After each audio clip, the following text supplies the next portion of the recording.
continuando con estos cambios lingüísticos, iniciando con estos cambios lingüísticos, vamos a encontrar que además de todos estos géneros realistas y naturalistas, el factor lingüístico es fundamental y termina determinando, valga la redundancia, toda lo que es nuestra literatura precisamente rioplatense.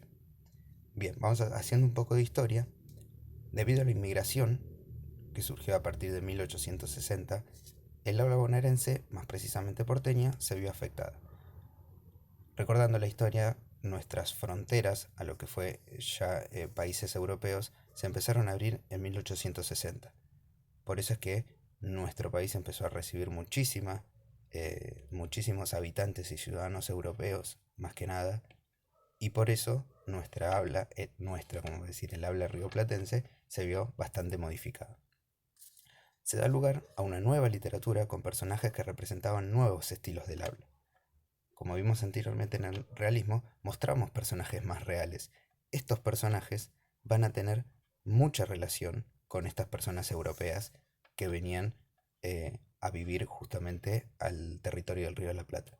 Entonces, todos esos personajes iban a agregar su habla a nuestro estilo y a cada uno de los estilos narrativos. ¿Qué pasa con los cambios lingüísticos? Bien, se produce un cruce de lenguas, o de idiomas, mejor dicho. No se suprime, sino que se mezclan. ¿Cómo se mezclan? Produciéndose préstamos de vocablos. Vocablos en el sentido de palabras. Las palabras se van a mezclar y se van a tomar prestadas de muchas otras lenguas, otros idiomas, y va a surgir, en consecuencia, este cambio lingüístico. Aparece entonces la figura de lo que es un argot. ¿Qué es un argot? No se trata de una lengua autónoma, como el castellano, o el inglés, o el polaco, o el ucraniano, sino de un estilo lingüístico con un vocabulario determinado. Es decir, no es una lengua propiamente dicha, sino que un argot va a ser este estilo lingüístico, esta forma de hablar con vocabularios muy determinados. Sucede que las normas gramaticales no sufren ningún cambio significativo, es decir, las normas como la morfología, la fonética, la sintaxis no van a verse modificadas en gran medida. Los préstamos son generalmente de uno o de más idiomas, que era lo que habíamos hablado, y generalmente se tiene una lengua de base a la que se le suman nuevas palabras. ¿Cuál va a ser esta lengua de base? Claramente el castellano rioplatense, al que se le van a ir sumando muchos vocablos, tanto en nuestro caso del italiano, del francés, del inglés, del polaco. ¿Qué sucede con entonces el lunfardo?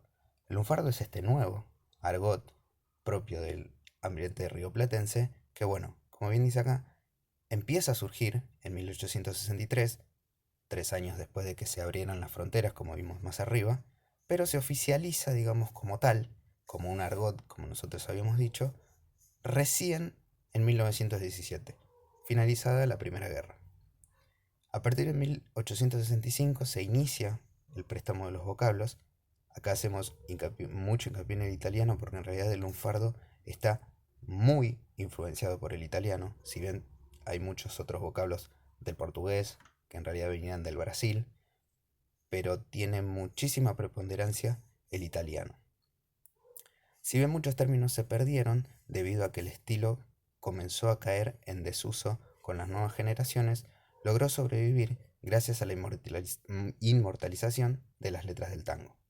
Por eso es que nosotros todavía percibimos muchos vocablos del lunfardo porque son las letras del tango y la misma habla popular la que lo mantuvieron vivo.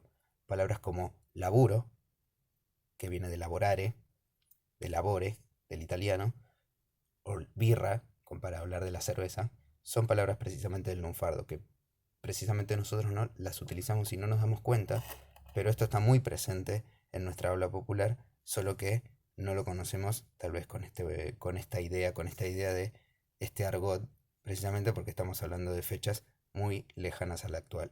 Pero bueno, esto está muy presente en lo que es la literatura y muy presente en este movimiento realista que a nosotros nos va a interesar.